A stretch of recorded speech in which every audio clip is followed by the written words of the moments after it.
Hello and welcome back to my another tutorial. In this tutorial I'm going to share with you new shortcut key to insert multiple columns and row in Microsoft Excel. So let's take a look how to do that.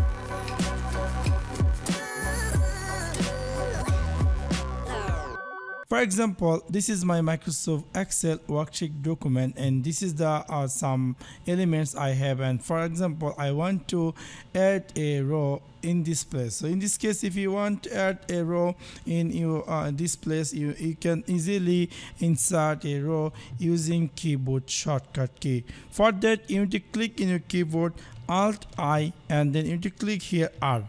After click on R, you can see immediately there is a row come out. Now if you want to add a multiply row, you can click in your keyboard, now just F4 in your keyboard, and then you can see there is a many row is come out. So within this way you can easily insert a row using your keyboard shortcut key. Now let me share with you how to insert column in your Microsoft Excel worksheet also using keyboard shortcut key.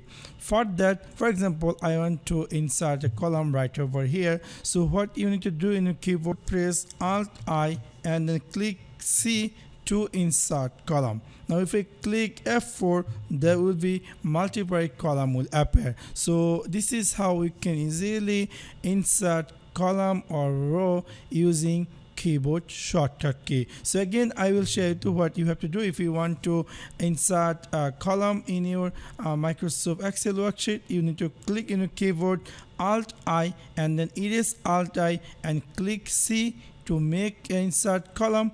Or if you want to insert row, you need to press first Alt I and erase Alt I, click on R, and there will be a row appear. So in this way you can easily insert column or row using keyboard shortcut key. So that's one now. Thanks for watching my video. See you next one. Peace.